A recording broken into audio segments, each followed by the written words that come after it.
नमस्कार। एक बार पुनः स्वागत है आप सभी लोगों का हमारे YouTube चैनल समृद्धि आईएएस में। और आज हम अपने मेंस आंसर राइटिंग प्रोग्राम के तहत उपस्थित हुए हैं, जिसमें हम जीएस पेपर 6 से क्वेश्चन करने वाले हैं। और आज का जो क्वेश्चन है, वे कौन से कारक हैं जो उत्तर प्रदेश को नवीकरणीय ऊर्जा संसाधन संपन्न बनाते हैं? इस संदर्भ में प्रमुख चुनौतियों की चर्चा कीजिए। ये आप लोगों का प्रश्न है और आइए देखते हैं इसको कैसे करना है। देखिए, हर बार की तरह एक बहुत छोटी भूमिका। देखिए, प्रश्न में नवीकरणीय ऊर्जा के बारे में पूछा गया है, तो भूमिका की शुरुआत आप वहीं से करेंगे। नवीकरणीय ऊर्जा उन स्रोतों या प्रक्रियाओं से आती है जिनकी लगातार पूर्ति होती रहती है। ऊर्जा के इन स्रोतों में सौर ऊर्जा, पवन ऊर्जा, जल विद्युत ऊर्जा, ज्वारीय ऊर्जा, भूतापीय एवं बायोमास ऊर्जा आदि जो है वो शामिल हैं। यह कभी समाप्त नहीं होते, अर्थात यह अक्षय ऊर्जा के स्रोत हैं। देखिए, आपने भूमिका में 2-3 लाइन में ही बहुत संक्षेप में नवीकरणीय ऊर्जा के बारे में बता दिया कि वो क्या होता है और उसके कौन कौन से प्रकार हैं। जैसे आपने सौर ऊर्जा को बताया, बायोमास एनर्जी को बताया, फिर ज्वारीय ऊर्जा को, पवन जल विद्युत ऊर्जा को, पवन ऊर्जा को, तो वो सारी चीजें आपने एक पैराग्राफ में बता दिया और बहुत कम शब्दों में। अब उत्तर प्रदेश में, वर्तमान में उत्तर प्रदेश में संस्थापित कुल नवीकरणीय ऊर्जा विद्युत उत्पादन क्षमता का 4792 मेगावाट के करीब है। मतलब इसमें यह कहा जा रहा है कि उत्तर प्रदेश में जो नवीकरणीय ऊर्जा है वो अभी कितना प्रयोग में लाई जा रही है, तो 4792 मेगावाट के करीब। और इसका निरंतर विस्तार भी हो रहा है। आप सभी जान रहे हो कि सरकारें जो हैं वो क्लीन एनर्जी की तरफ बढ़ रही हैं। वो परंपरागत जो ऊर्जा के साधन हैं वो उनको पीछे छोड़ चुकी हैं, और वही इसमें कहा जा रहा है कि इनका विस्तार हो रहा है। उत्तर प्रदेश को नवीकरणीय ऊर्जा संसाधन संपन्न बनाने हेतु प्रमुख उत्तरदायी कारक निम्न हैं। देखिए, अब भूमिका और परिचय के बाद जो है, अब आपको नवीकरणीय जो ऊर्जा जो उत्तर प्रदेश को प्राप्त होती है, तो उसके जो महत्वपूर्ण कारक हैं, अब आपको उस पर उतर आना है, जो आपके प्रश्न का प्रथम भाग है। देखिए, सबसे पहला पॉइंट ये है कि उत्तर प्रदेश की कर्क रेखा के निकट अवस्थिति, इससे यहाँ वर्ष भर सौर किरणें प्राप्त होती हैं, जो सौर ऊर्जा की अनिवार्य शर्त है। देखिए, अगर सूर्य की ऊर्जा जहाँ वर्ष भर मिलती रहेगी, तो वहाँ सौर ऊर्जा की संभावनाएं ज़्यादा रहेंगी। और वही उत्तर प्रदेश की स्थिति है, क्योंकि ये कर्क रेखा के बहुत निकट है और यहाँ वर्ष भर जो है वो सूर्य जो है वो उसकी रोशनी मिलती रहती है, तो उससे ऊर्जा की प्राप्ति होती है। इसके साथ साथ यहाँ पर्याप्त भूमि भी उपलब्ध है, विशेषकर बुंदेलखंड क्षेत्र, जहाँ सोलर प्लांट और पार्कों की स्थापना सहजता से हो सके। देखिए, दूसरी सौर ऊर्जा उत्पादन की शर्त है कि मतलब ऐसी भूमि उपलब्ध हो कि जहाँ बड़े बड़े स्तर पे सोलर प्लांट लगाए जा सके। तो उत्तर प्रदेश इस मामले में भी बहुत समृद्ध है। आप सभी जानते होंगे कि जो ये भारत में इसकी जो क्षेत्रफल के दृष्टिकोण से जो रैंकिंग है वो 4th रैंकिंग है। एक बड़ा भूभाग इसके पास है। और पूर्वांचल और उससे भी ज्यादा महत्वपूर्ण बुंदेलखंड का जो क्षेत्र है, वहाँ जो है सोलर प्लांट या सोलर पार्कों को संस्थापित करने के लिए पर्याप्त भूमि उपलब्ध है। वही आपने पहले पॉइंट में बता दिया। दूसरा पॉइंट है, चूंकि उत्तर प्रदेश में नदियों का जाल है, गंगा, यमुना, घाघरा, सोन, बेतवा आदि नदियां एवं इनकी सहायक नदियों पर जल विद्युत उत्पादन की पर्याप्त संभावना है।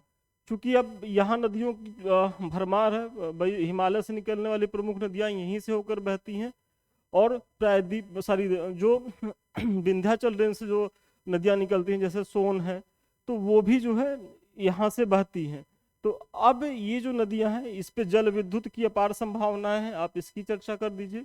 यहाँ पवन ऊर्जा के उत्पादन हेतु तराई क्षेत्र, जो हिमालय के तराई क्षेत्र हैं, के उच्चतर स्थान काफी मुफीद है। मतलब पवन ऊर्जा के तहत का जो क्षेत्र है, आपने उसकी भी चर्चा कर दी। फिर उत्तर प्रदेश गन्ना उत्पादन में शीर्ष स्थान पर है।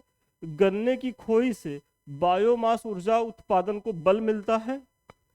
मतलब ये आप सभी जानते होंगे कि जो उत्तर प्रदेश है वो गन्ना और चीनी के उत्पादन में मतलब पूरे भारत में अग्रणी स्थान पर है।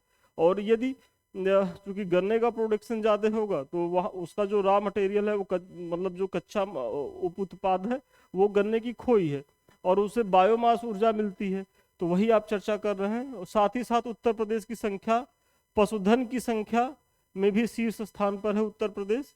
अतः इनके अपशिष्ट से भी बायोमास ऊर्जा उत्पादन की पर्याप्त संभावनाएं हैं।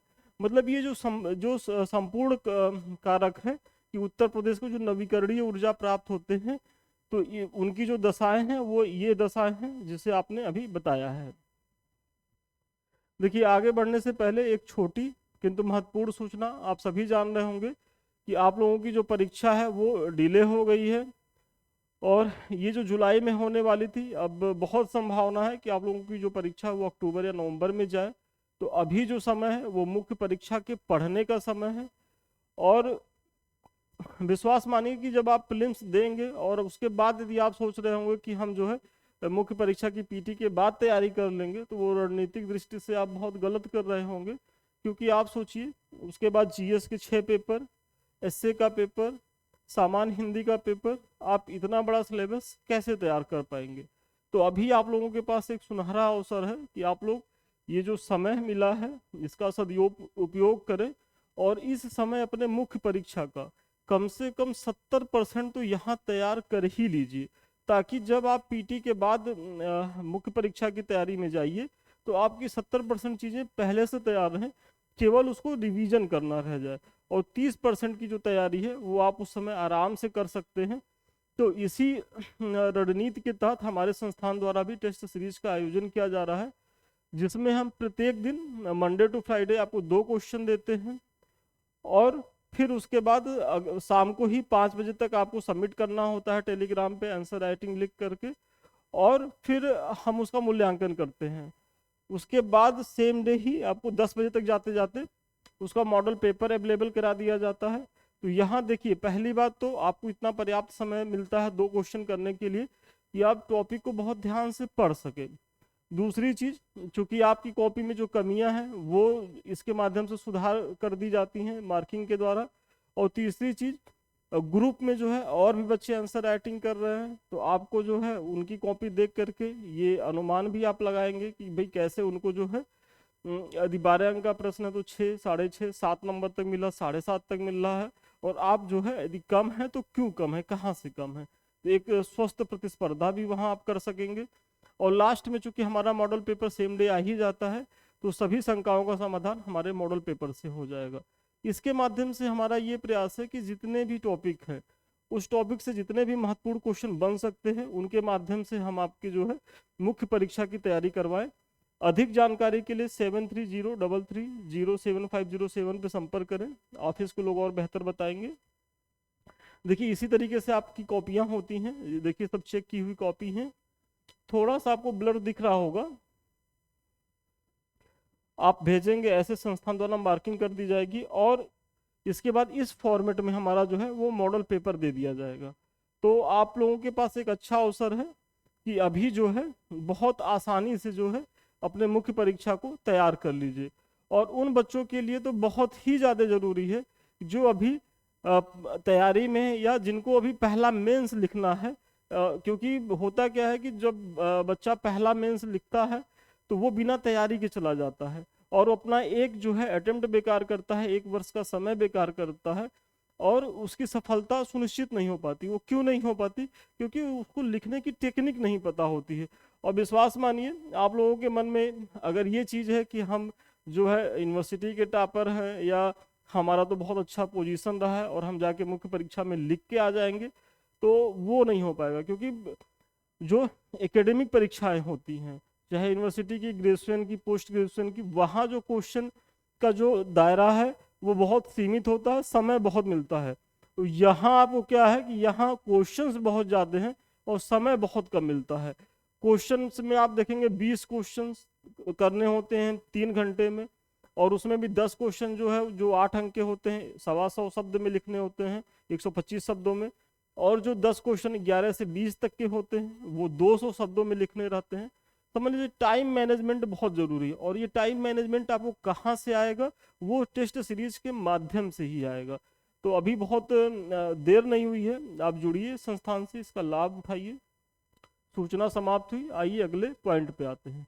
देखिए प्रश्न के आपने पहले भाग को बता दिया, पहले भाग में आपने परिचय दिया नवीकरणीय ऊर्जा की, उसके बाद संभावनाओं को बताया कि उत्तर प्रदेश में कौन से कारक हैं इनके बहुतायत होने के।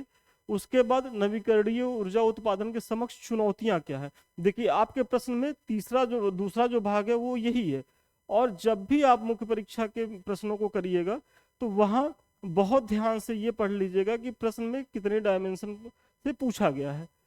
तो चलिए चुनौतियों को भी देख लेते हैं। चूंकि उत्तर प्रदेश तटीय राज्य नहीं है, अतः यहाँ ज्वारीय ऊर्जा की संभावना नहीं है।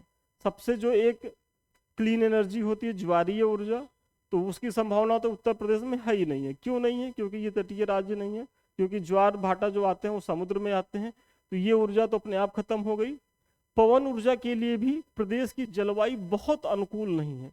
जैसे यदि आप साउथ की चीज़ों को देखेंगे, साउथ में जो पवन ऊर्जा का जो विकास है उस तरीके का विकास उत्तर प्रदेश में वैसी पवन चक्कियों को नहीं देखेंगे।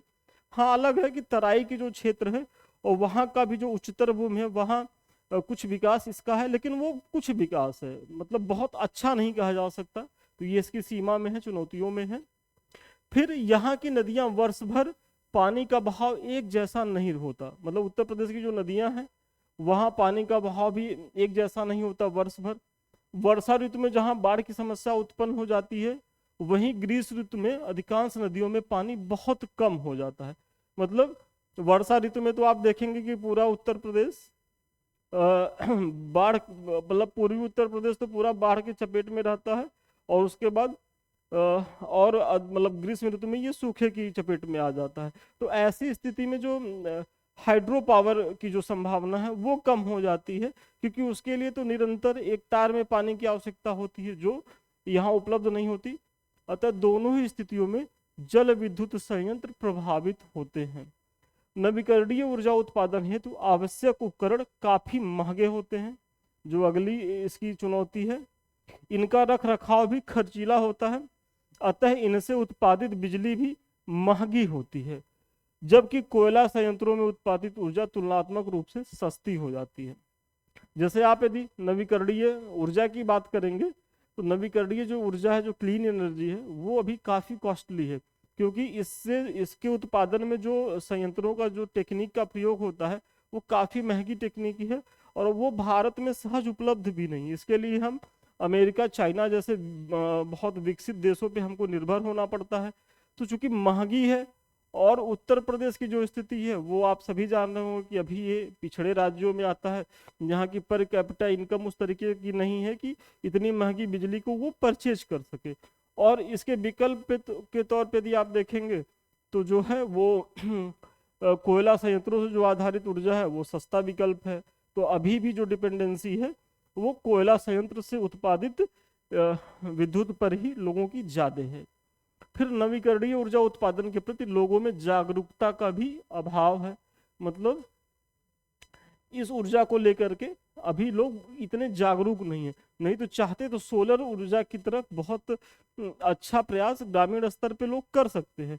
और आप देखे होंगे कि ग्रामीण गांव में आप जाएंगे तो दो एक घर ऐसा मिलेगा कि जहाँ जो लोग अवेयर हैं और इसके द्वारा बिजली के प्रोडक्शन का काम कर रहे हैं, लेकिन अभी भी एक बहुत बड़ी आबादी इसकी महत्ता से वंचित है। तो ये भी आप दिखा दीजिए। और लास्ट में फिर एक छोटा सा निष्कर्ष, इस प्रकार उपयुक्त विवरण के आधार पर कहा जा सकता है कि एक तरफ जहां प्रदेश में नवीकरणीय ऊर्जा की अपार संभावना है, तो दूसरी ओर इसे प्राप्त करने में कई चुनौतियां भी हैं। देखिए आपने अपार संभावना की भी बात करी है और फिर चुनौतियों को बता दिया है। सुखद यह है कि प्रदेश सरकार चुनौतियों को दूर करने के लिए निरंतर प्रयास कर रही है एवं क्लीन ऊर्जा की ओर बढ़ रही है। देखिए निष्कर्ष आपका सदैव बहुत सकारात्मक होना चाहिए, और सरकार वाकई में क्लीन एनर्जी की तरफ जो है वो प्रयासरत भी है, क्योंकि आप सभी जान रहे होंगे कि ग्लोबल वार्मिंग की जो समस्या है उसके समाधान का एक बहुत बड़ा महत्वपूर्ण फैक्टर क्लीन एनर्जी की तरफ मूव करना है। और ये भारत या उत्तर प्रदेश की सरकार नहीं, देश दुनिया की सरकारें इस दिशा में प्रयास कर रही हैं और इसके रिजल्ट भी धीरे धीरे देखने को मिल रहे हैं। तो चलिए, आज के प्रश्न का उत्तर यहीं तक था और मुझे बहुत विश्वास है कि इस प्रश्न के माध्यम से आपको भूमिका लिखने, कैसे निष्कर्ष लिखना है, कैसे बीच का पार्ट लिखना है, उसके बारे में बहुत जानकारी मिली होगी।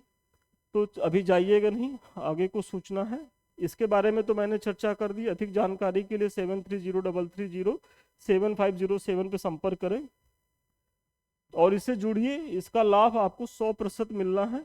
देखिए, ये समृद्धि आईएएस के हमारे टेलीग्राम चैनल है। आप लोग इससे तो इसलिए भी जुड़िए क्योंकि यहाँ हम आपके परीक्षा से उपयोगी बहुत सी जानकारियाँ टाइम टू टाइम देते रहते हैं और वो भी निःशुल्क। साथ ही साथ करंट अफेयर्स डेली आपको यहाँ हमारी टीम के द्वारा प्रोवाइड किया जाता है। तो यहाँ बहुत सी चीज़ें आपको मिलती रहती हैं। और ये हमारा दोनों यूट्यूब चैनल है, एक समृद्धि आईएएस का जिससे अभी हम आप रूबरू हैं, और दूसरा संदीप मिश्रा ऑफिशियल। आप लोग दोनों चैनल से जुड़िए। दोनों चैनल से मैं इसलिए कह रहा हूँ कि दोनों ही हमारे चैनल हैं, दोनों हमारे संस्थान द्वारा ही संचालित किए जाते हैं और हम टाइम टू टाइम दोनों पे आपके परीक्षा से उपयोगी चीज़ों को लेकर के आते रहते हैं। तो आप लोग दोनों को प्रेम दीजिए, दोनों को आगे बढ़ाइए, लाइक करिए, सब्सक्राइब करिए, शेयर करिए। तो ठीक है, आज के लिए इतना ही। पुनः मिलते हैं नए वीडियो में नए क्लास के साथ। तब तक के लिए धन्यवाद, शुभकामनाएं आपको।